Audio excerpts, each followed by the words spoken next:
Chapter 13. Pete's concentration wavered as he drove through Mountain View's quiet streets. He coasted through a stop sign, barely registering the patrol car's flashing lights behind him. As he pulled over, his hand slid under the seat, emerging with a handgun that he pointed toward the door. The cop commanded, "Hands where I can see 'em." Pete slowly raised his gun. Though the cop couldn't see the weapon, Pete's odd behavior triggered his instincts, his hand moving to his holster. "Hey, fucker, you could get shot playing this game."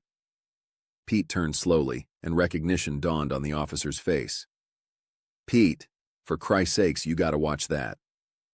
Pete managed a stiff smile and lowered his gun as the cop approached. "All the guys are 100% with you. We know it had to be rough taking out your own partner. You had no choice." He studied Pete's face carefully. "You all right to drive?"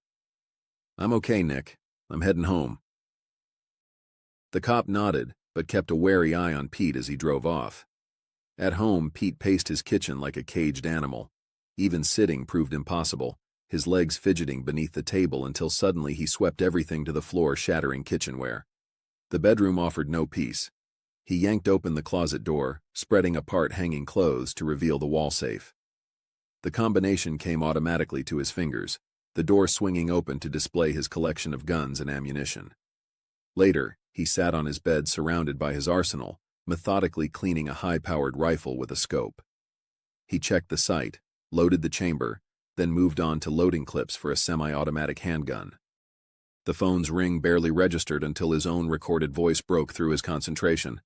"Hello, this is Pete. Leave your name and number after the beep." "Hello, Pete. This is Liz." His eyes shut tight, forcing tears out. "Please answer. I need you." A pause. "Don't let me down again. Please, pick up." His hand trembled as it moved across the bedspread to the night table. He lifted the receiver, his voice thick with emotion. "Liz. Pete, please come see me. I'm not feeling too good right now. I need you. Please." "Okay. Wait an hour. I need to straighten up my house, and I want to look pretty for you." "Okay." She opened her door wearing a thin white nightgown, looking beautiful and nervous. If she noticed his disheveled appearance, she didn't show it. "Thank you for coming." As he entered, she pulled him into a tight embrace. "I'm sorry for the way I treated you." She drew back to look at him. "I know you had to do what you did." Something cracked in his haunted expression, some life returning to his eyes as she took his hand and led him inside. In the living room, Pete gulped scotch while they sat on the couch. "I missed you so much these last few days. I never felt so alone." She moved closer. Pete said, "I wanted to call, but I thought you hated me." "I could never hate you, Pete. I love you." Her kiss was soft, tentative. He accepted it with confusion in his eyes. "Spend the night with me. I don't want to be alone." She led him from the couch, past a framed photo of Charlie that drew tears to Pete's eyes. In the dim bedroom light, they stood close by the bed. She unbuttoned his shirt, sliding it off while he watched. Her nightgown joined it on the floor as she pressed against him. Pete shuddered and closed his eyes, missing the worry in her gaze as it darted to the narrowly opened closet door. Inside the closet, Robin crouched on the floor, her chest heaving, one hand resting on the Nakamichi cassette deck. Liz guided Pete onto the bed, sitting beside him. "It's so nice being with you." Her hand stroked his chest as his body quivered. She whispered, "I've wanted this for a long time." "This isn't right." He caught her hand. "Why not?" "Charlie isn't here anymore." She resumed her caress as pleasure and panic warred on his face. Her eyes bored into his. "Charlie's gone. You killed him." Pete's eyes went wild. He tried to rise, but she held him there. Robin pressed the play button, and Charlie's voice filled the room. "If anything ever happens to me, Pete, I want you to be with Liz. Please do this for me." He broke down, weeping uncontrollably as Liz held him. Later in the living room, Robin faced Pete and Liz, who sat apart on the couch.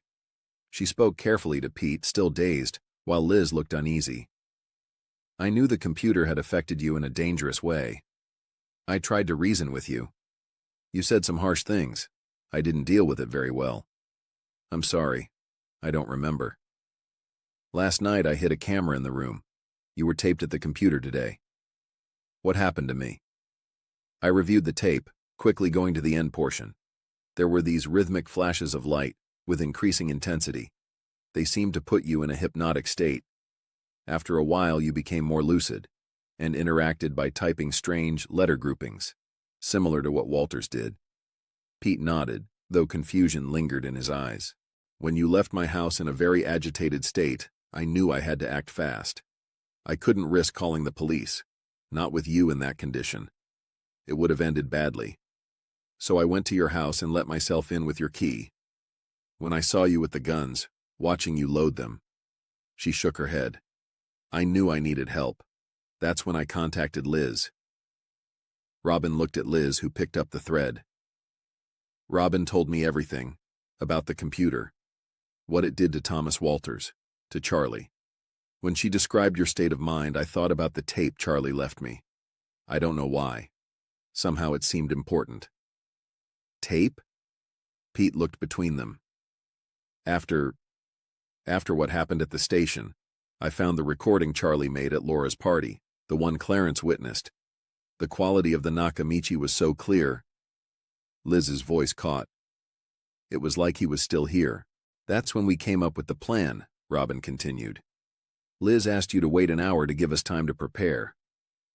To make myself pretty for you, Liz added softly. We used that time to set up the equipment, the cassette deck in the closet, a JBL speaker hidden in the bedroom corner. We tested the acoustics until everything was perfect.